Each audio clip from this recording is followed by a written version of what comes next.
This is Bulldog Country, presented by Minnesota Power and Essentia Health.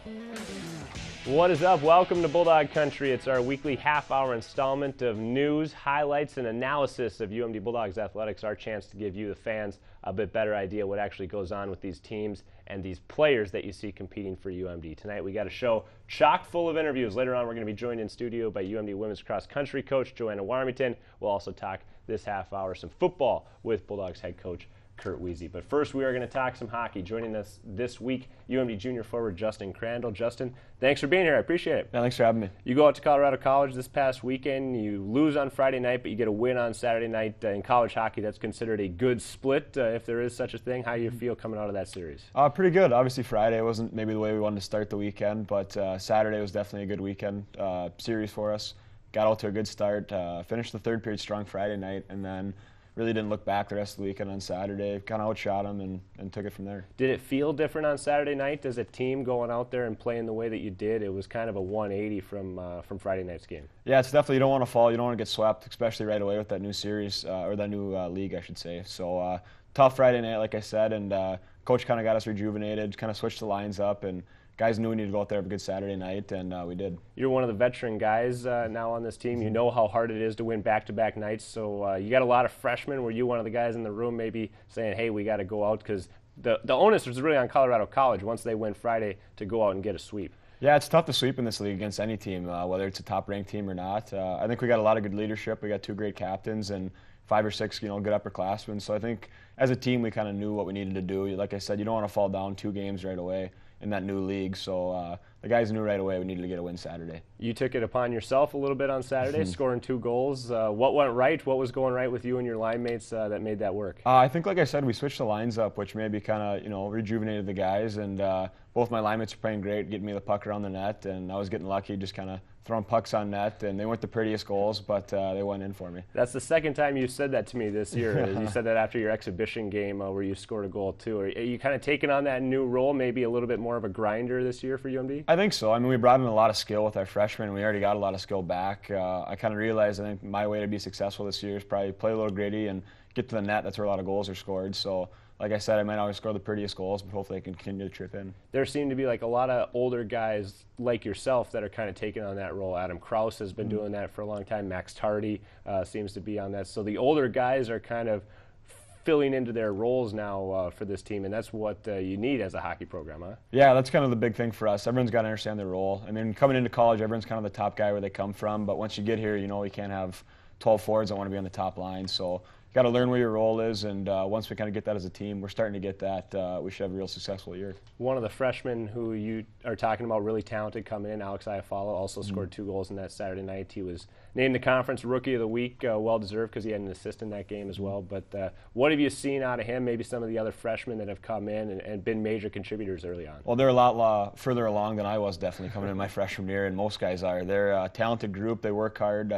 They know what Bulldog hockey's about, and they're excited to be here. Guys like Alex and Dom and Kyle really stepped in and played in our top 9 right away offensively and been great for us. And guys like Carson and Molinar and Raskop have done a great job in the back end too. So it's a good thing to have freshmen coming in and be able to contribute right away. When you look at this team, how young you are, maybe top to bottom, what is the perfect UMD game now? What kind of identity do you want to kind of carve out for yourselves? We've been really good defensively early on. I think we're top 4 or 5 in the nation right now and not giving up goals, and we'd like to keep that obviously, but we want to be a hard-working team that no one wants to play on the weekends, especially at home. We got to get that going for sure, but just a hard-working, hard-nosed team that can score but also shut you down. You mentioned earlier the new conference that you guys are playing in. You've had a chance now to play in both. I know the NCHC is still pretty new, but you got to play in the WCHA your first 2 years here. So as players, do you care? I know both of them are high-level competition night in and night out. Yeah, the WCHA has such a great tradition, I know, dating back a long time ago, but we're really excited to get this new league started. I mean, we think it's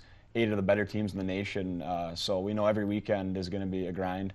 And it means we got to do the little things, work hard and practice every week. And our non-conference games are no joke either. So it's going to be a tough season, but we're pretty excited about the challenge. To be the first team to win the NCHC, that's what people are going to be talking about all year. You guys want to kind of put your name on that trophy first, huh? Absolutely. It's pretty cool seeing it out in Colorado. It's a big trophy, so it'll be fun to win that and get that first one under our belt for sure. Perfect. Well, Justin, we're going to bring you back at the end of the show. We're going to talk about Notre Dame a little bit, your non-conference opponent at Amsoil this weekend. But right now, we're going to take a break afterwards. His chair is going to be filled by UMD football coach Curt Wiese. You're watching Bulldog Country on the My9 Sports Network.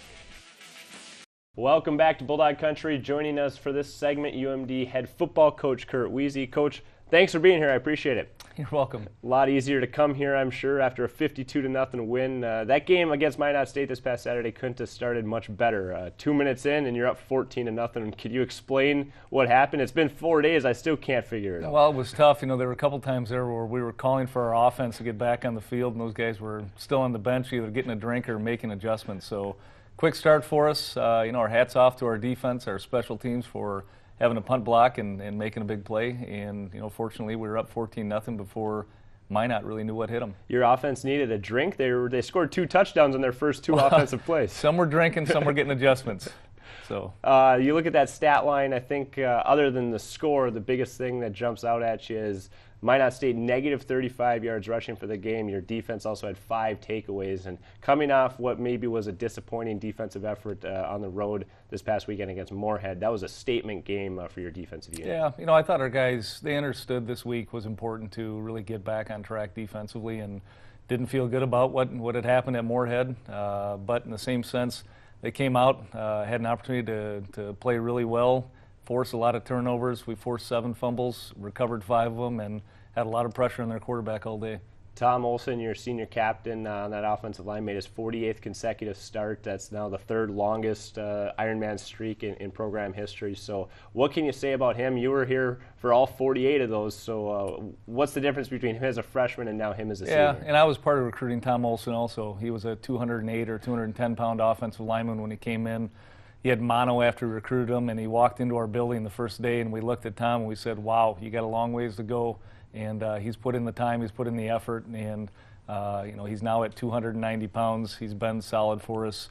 Very athletic offensive tackle, and this is really the first year Tom's had an opportunity to lead our offensive line. He's played next to some very talented, strong players, guys that are good leaders, and Tom's continuing to play healthy, play strong, and help lead our offensive line. And you were saying last week that it's not all about Tom, it's not all about Garth Heikkinen, who leads that group at 54 straight games, but your strength staff, your training staff. These guys aren't ever 100% healthy, but those guys help get them on the field. Yeah, they do, and that's attributed to a lot of different things. Mike Winiger and his staff, our athletic training staff, sees Tom on a daily basis right now, and our strength staff throughout the offseason. Tom spent the entire summer up here training, and that's attributed to work ethic at Tom, our athletic training staff, and we've changed our style of practice a little bit this fall to make sure our offensive front continues to stay healthy. Talk about Taylor Grant, your big tight end. Is grandfather's Bud Grant, a name that a lot of football fans around here are gonna recognize at the Minnesota Vikings head coach. But Taylor had 2 touchdowns in the game this past Saturday, and from an outsider looking into your program, it kind of came out of nowhere. I was looking down at the roster trying to figure out who number 81 was. Yeah, Taylor's been with us all year. He transferred in from North Dakota. Does a good job receiving the football. He's played behind Jeremy Ryerson all year, and we don't use our tight ends a ton in the passing game, sometimes play action. So Taylor had an opportunity to make 2 plays in that game on Saturday, and one kind of came by surprise, a 34, 35-yard touchdown, and worked the sidelines, got into the end zone. So happy for Taylor to kind of break into the end zone, and I think it was his first collegiate touchdown at North Dakota or at UMD. He was one of those guys. Steve Iruli scored a touchdown. Eric Klein came in at quarterback, scored a touchdown. What does it say about your team and your program that you can be 3-4 deep at a position and still be putting points on the board? Yeah, that's a lot of different things go into that. We have a very strong senior class, and to have a guy like Steve Iruli or Chaz Thomas or Jerron Johnson at tailback right now, those guys haven't had a lot of opportunity to play throughout their career in the backfield position. So whenever we have an opportunity like we did on Saturday to be able to get those guys in the game, they're going to make the most of it. They're hungry, and same thing for our younger guys. Our younger offensive linemen had an opportunity to play quite a bit in that game, and those guys were hungry, ready to go, and they prepare each week just like our starters do. So, we were happy to see the amount of guys that we got in and also watch those guys perform. For this week's film session, we want to take a look at the second play of the game from scrimmage this past Saturday. It's a corner blitz by Kenny Chowa. Break this one down for us, Coach. It was an impact game early in the game. It was.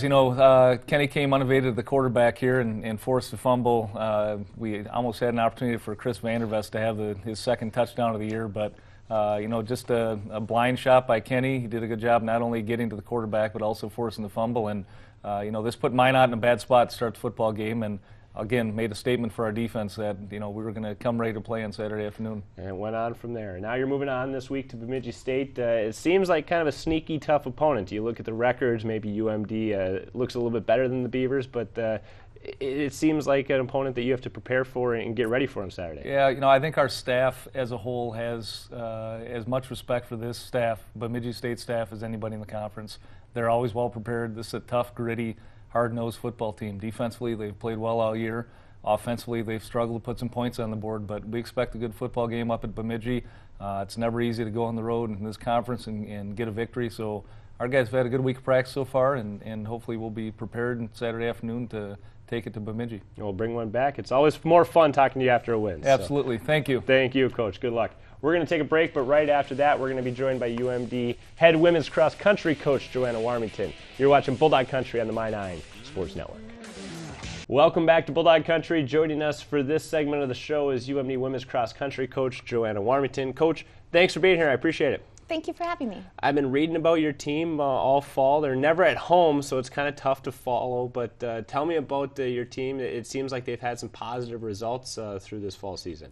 I'm very excited about our team this year. I've done some excellent recruiting, and we've got some very strong talent this year. Young team.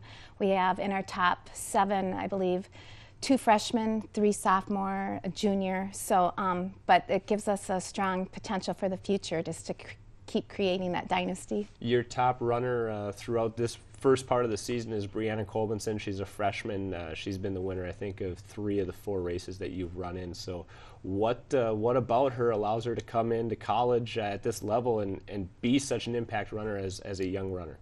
Brianna has just those certain strengths, mental toughness, a strong runner physically. She was very talented and successful in high school, so recruiting her to do that job, to come in and be a top runner for me, she's got all it takes to do that. Samantha Rivard is another freshman, and she's kind of gone back and forth with Brianna as far as wins and second place finishes. So is she the same type of runner, or do they have different styles coming into UMD?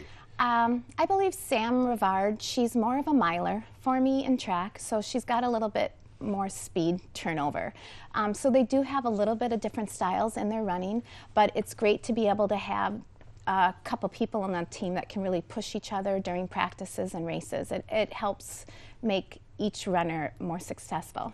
One of the things I'm always curious about in cross country is you've got so many talented runners who can run really fast a race by themselves. But then you've got the team concept where the top 5 runners, their places add up and you get a team finish as well. So as a coach, do you kind of just say, go run as fast as you can, we'll see where the team ends up at the end of this, or do you kind of gear it more towards the team and maybe take away some of their individual excellence as it could be?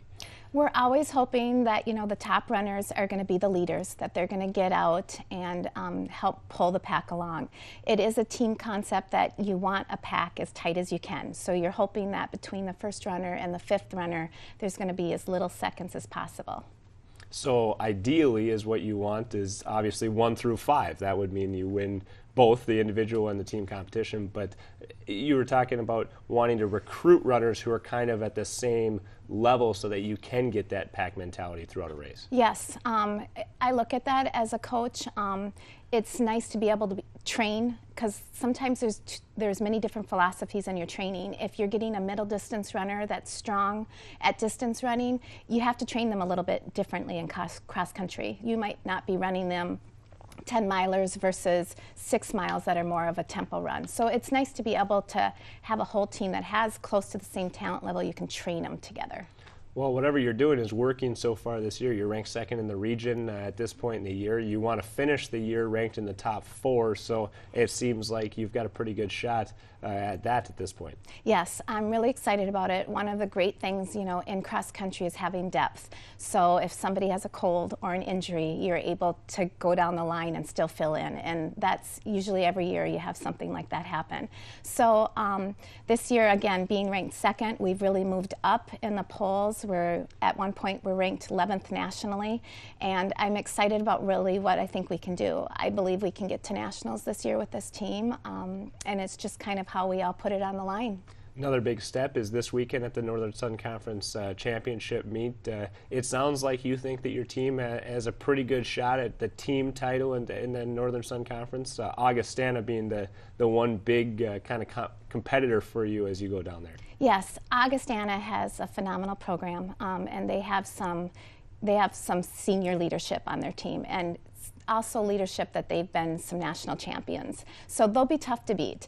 But I know it takes 5 runners, and if one person falters, it kind of leaves a gap there for other teams to move up.